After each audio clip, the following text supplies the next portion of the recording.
Are you alright? Hello? Mensch, wo bin ich?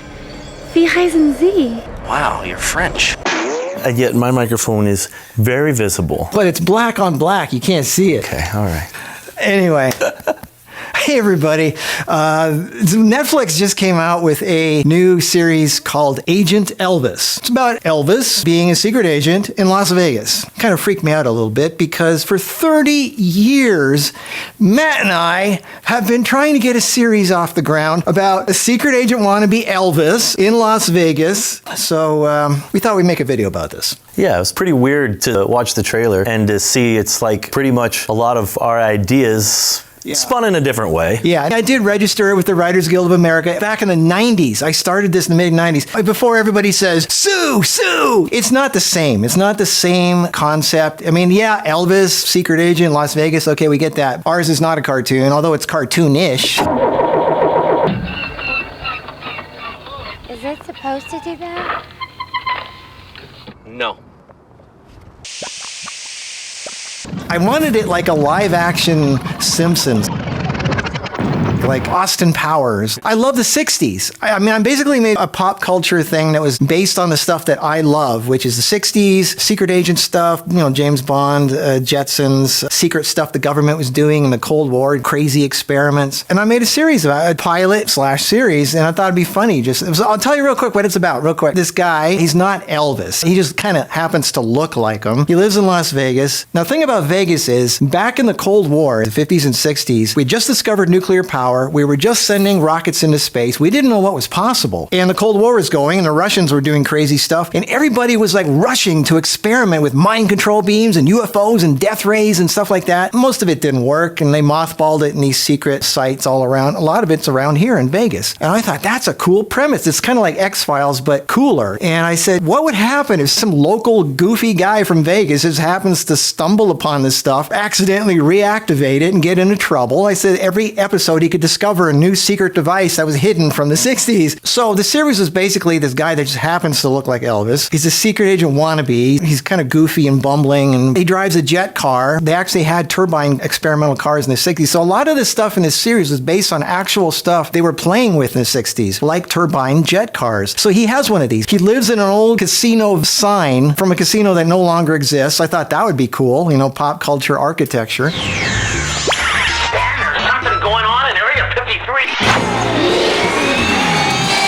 So one day he goes out into the desert and he discovers this hot blonde walking around with a torn up spacesuit speaking rocket science in 7 different languages. He doesn't remember who she is, what she's doing there. So he takes her back to his place. The series was basically them trying to figure out who she is. Every episode they go out and rediscover a new secret device, reactivate it, get into trouble, goofy fun. And that's kind of the series. It was kind of a running gag that he happens to look like Elvis, although we never say Elvis. He just happens to look like him.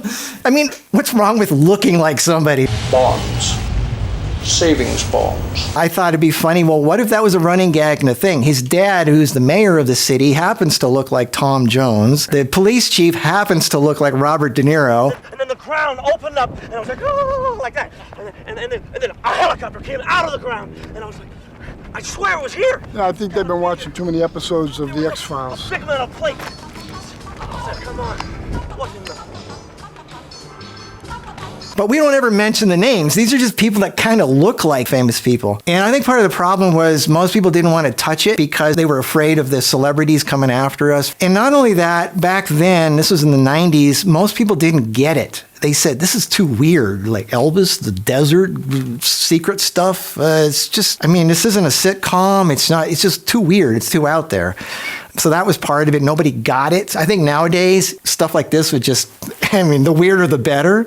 One of the things I really liked about your concept was it was the future from the view of someone in the 60s. That was plan B on that, where we went into the future. The original concept was they were in modern day Vegas, but they were digging up stuff from the 60s. Right, but like the flying cars and all that stuff. It was all Jetsons-y, retro, you know, half working, but, you know, giant clunky knobs and just big levers you pull. It was just low-tech, cool, fun stuff from the 60s, and nobody got it. There was one company that almost went for it, Saban Entertainment. They did Power Rangers. This was in the late 90s. They almost went for it, but they said, we'll make make this if we have a showrunner run the show, meaning somebody else takes credit for it and makes it. I said, this is my thing. I've been developing this for years. This is my baby. Somebody else gets to make it and get credit for it? I don't know. So anyway, for 20 years, we were at the Santa Monica Film Festival. Right. We were here in Vegas at the convention, NAPTI. That's what this sign is from. You're the reason, one of the big reasons why I even moved to Vegas, because we were doing this. How did I meet you? When I first got the idea back in the mid-90s, I was searching for the best Elvis lookalike, and I had a thing called Elvis Search. Okay, yeah. And I was like going online. This is when the internet first came out, and I was like with the crude internet, 56K, I was trying to find anybody in the country that looked like Elvis. And I got some good ones, but he was the best one. He looked like him. He actually was an Elvis impersonator in Branson. Right. So I flew him out, and we did a test video, and we just loved it. I mean, we fell in love with it. I was still in LA at the time. Yeah, I came to your place in LA and saw all of your models and all the contraptions and everything that you had built, and it's incredibly impressive. Because when you answer somebody online, you don't know if they're real or not. Weirdos, yeah. What you were doing was fantastic, so I knew you were very serious about it. And I come from like an acting background. That's why I do Elvis. It's from an acting perspective. I love Elvis so much. That's why I do it. I really wish this would have taken off because he's such a natural. He's such a ham. He's so goofy. He's great. A lot of stuff we did in the pilot was just made up on the spot. It was great. And if I was too stressed, with the camera and the lights and everything was goofing up, he would come up to me and say, hey, what if I did this? And I say, that sounds great. And it turned out to be this great thing. So anyway, we moved to Vegas. I moved to Vegas. He moved to Vegas. He ended up getting 2 blocks away. We were not that far from each other. Huh. Off of DI.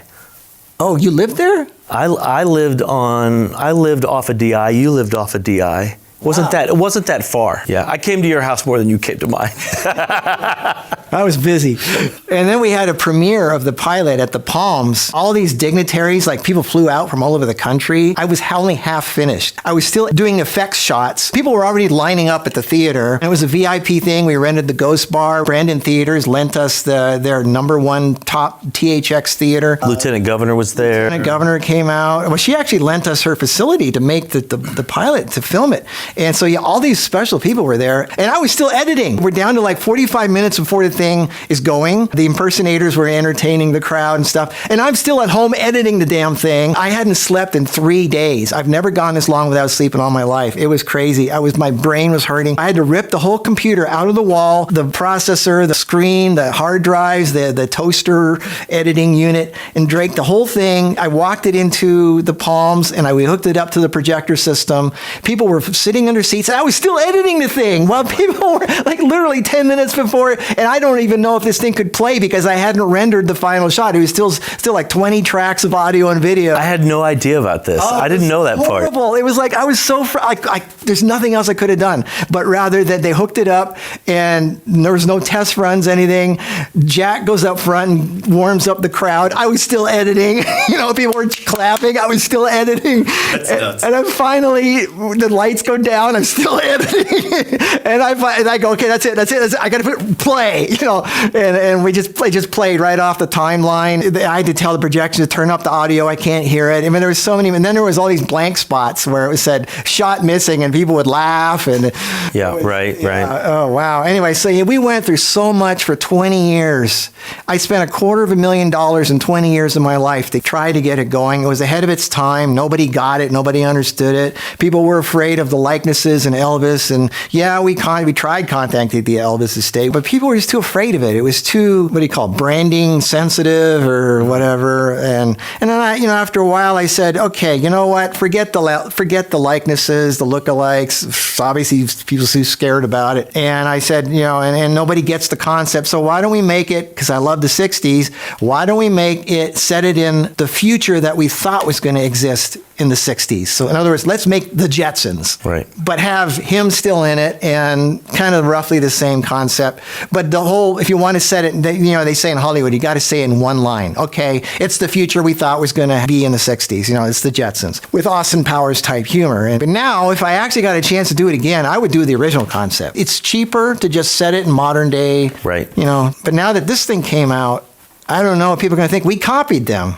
maybe they didn't copy your idea, but it is pretty close. But we definitely didn't copy them. I had it on the internet. AtomicCity.tv was already out in the late 90s. Everybody in Hollywood saw it. I remember making these custom cheetah fur packages that they opened up and it had big colorful books and everything in it. I mean, my presentation packages were $200 a piece, and I gave all over Hollywood. Everybody knew about it for 20 years. People came to the conventions. They took pictures with you.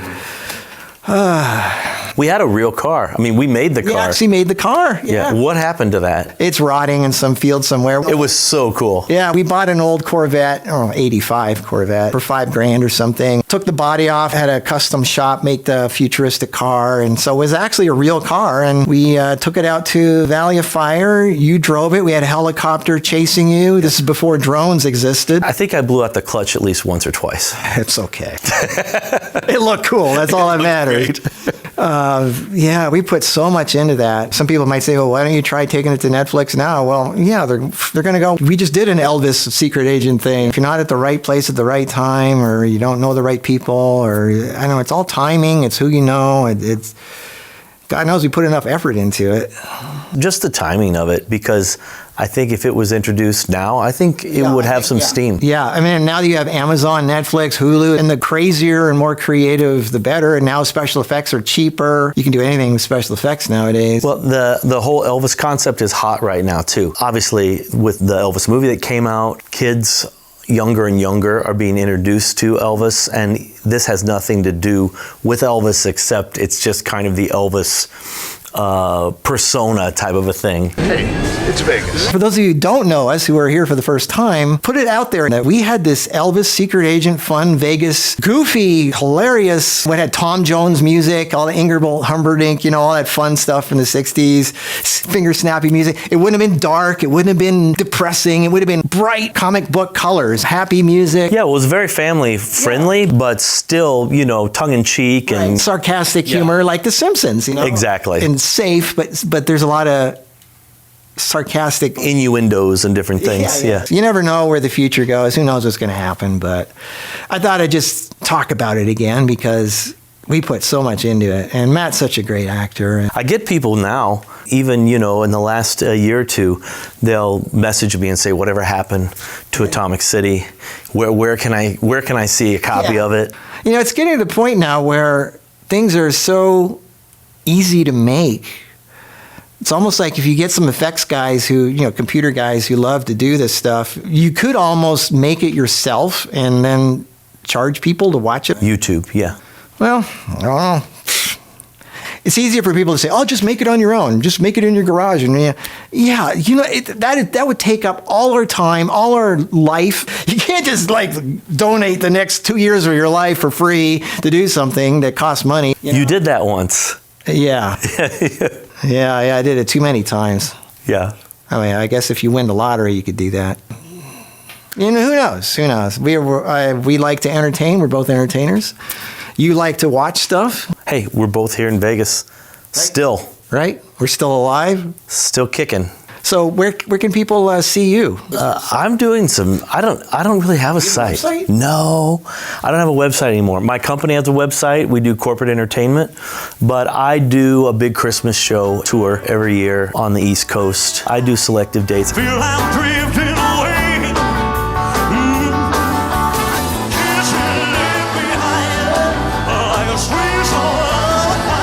I just got back from South Africa. I did a big show with the Johannesburg Philharmonic Orchestra. Wow. So I'm doing more selective shows and not as many 6 days a week, 2 shows a night type of a thing. You played in Vegas here for a long time. I played here for 14 years straight on the Las Vegas Strip. You're the #1 Elvis guy. Yep, with Legends in Concert, which just actually closed here in Vegas. They were the longest running show, and they're storing their set in my warehouse. Are you serious? Yeah. I've been to Switzerland 7 different times to do different shows. Spoken German, sang in English, but I've been all over the world, and that's the kind of thing. I'm being more selective with what I do. I don't really have a tour schedule, but people still find me. Well, you have a lot of talent, and hopefully we can make use of that somehow. I tell you what, it would be fantastic to resurrect this.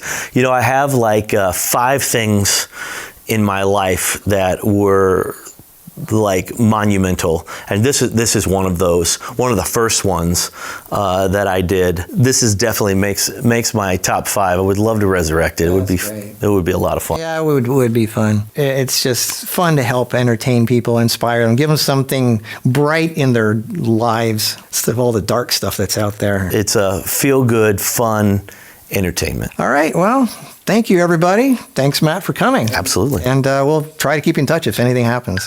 Until then, stay informed, stay entertained, and stay out of trouble. I'll see you in the next video. Bye-bye. Wow, you have Schliemann's reverse inversion book? Es ist sehr einfach und lockend die Zeitgeschwindigkeit umzusehen. Wenn man es rückwärts ansehen kann, mit einer Hauptmitzangs. She knows German hyperphysics? This will be a virtual smorgasbord of the wealthy and well-known. I'm sorry. I look just like Elvis when I go like this.